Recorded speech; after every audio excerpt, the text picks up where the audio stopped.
Bonjour à tous et bienvenue dans une nouvelle vidéo d'information du syndicat CGT du CHRU Brest-Carré. Aujourd'hui, on va parler de la mobilisation du 15 octobre pour le personnel de santé du médico-social et du social. On va également parler de la grève dans les structures du médico-social de la fonction publique hospitalière. On va évoquer évidemment la situation Covid de l'établissement et comment il se prépare à faire face à un éventuel rebond épidémique. On va également parler de la réaffectation des résultats financiers de l'année 2019.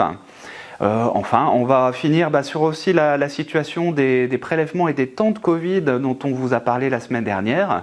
Et puis un petit focus sur les congés de fin d'année. Le 15 octobre, il y a donc une mobilisation nationale pour le personnel de santé, du médico-social et du social pour exiger la réouverture des négociations du Ségur de la santé.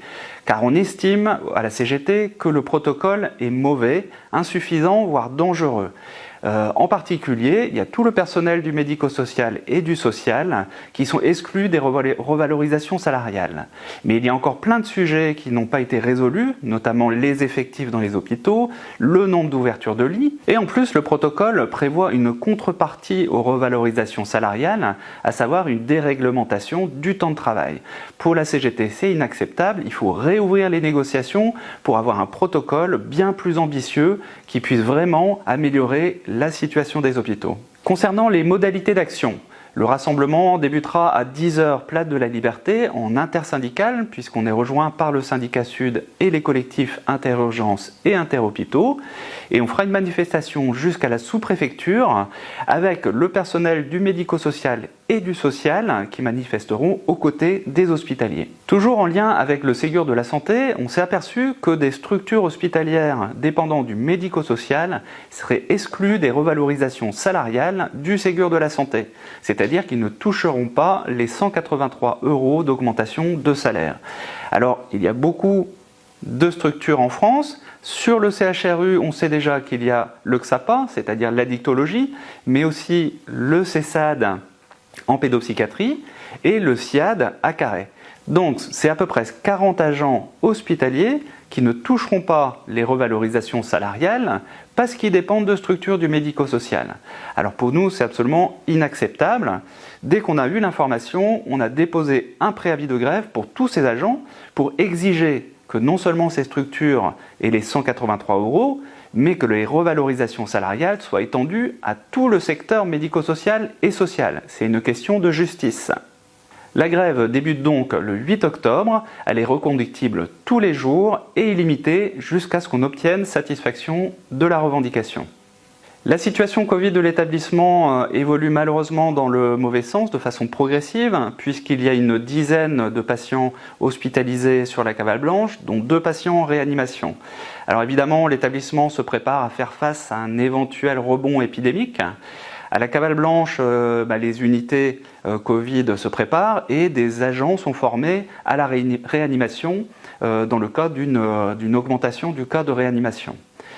Sur les autres secteurs ou les autres structures, c'est plus compliqué, puisque par exemple à Guilherme, il y a une unité territoriale qui doit accueillir les patients Covid, mais on n'a pas le personnel suffisant et elle se fait en même temps que l'activité normale. En pédiatrie, c'est la même chose, une filière Covid est en train de s'organiser, sauf que là, c'est extrêmement dangereux puisque ça impacte l'ensemble des activités de 3 ou 4 services qui vont se retrouver en très grande difficulté. Donc la CGT accompagne les équipes pour faire un courrier d'alerte à la direction pour dire que le projet, il est dangereux. À Boire, il y a une unité spécifique Covid aussi de territoire psychiatrie qui est en train de se monter. Par contre, on n'a aucune information sur quel personnel va être affecté sur ces unités. Toujours concernant la situation Covid, on vous avait parlé des tentes de prélèvement Covid, où on était quand même très inquiet sur les conditions de travail des agents qui travaillent sous ces tentes-là. Alors évidemment, avec la tempête qu'on a vécue le week-end dernier, ça a été très compliqué, avec quand même un danger pour les personnels et aussi pour la population qui vient se faire dépister. Le dépistage a été délocalisé dans une voie de garage près des services techniques, mais dans des conditions d'hygiène qui sont absolument inacceptables et des conditions de travail qui sont extrêmement dégradées. Donc on a fait une nouvelle alerte, aussi bien ce week-end à l'administrateur de garde que cette semaine, pour dire qu'il faut vraiment améliorer la situation. Il y avait un sujet qui nous avait intéressé avant l'été, mais qui a été reporté du fait du Covid, c'est la réaffectation des résultats financiers 2019 sur l'année 2020. Alors je vous rappelle que le CHRU est en excédent financier et que cet excédent doit être réaffecté pour l'année suivante. Donc la direction avait fait une proposition de prime d'intéressement collectif qui ne correspond pas du tout à nos attentes. On demandait vraiment d'autres mesures pour améliorer les conditions de travail du personnel. Alors le sujet avait été reporté après beaucoup de discussions à la rentrée. Malheureusement, on n'a toujours pas effectivement de documents ou de propositions de la direction qui pourraient être satisfaisantes. Alors très clairement, ça remet en cause notre participation à l'instance qui devra valider ce sujet. Pour la CGT, les établissements publics et donc les hôpitaux n'ont pas vocation à faire des excédents financiers. Donc on demande à ce qu'il y ait un investissement massif pour l'embauche de personnel, notamment pour faire face à l'absentéisme. Un dernier point sur les congés annuels, puisque certains secteurs sont en difficulté pour planifier le reste de leurs droits à congés. Alors c'est évidemment dû à la période Covid, mais aussi souvent à des manques d'effectifs.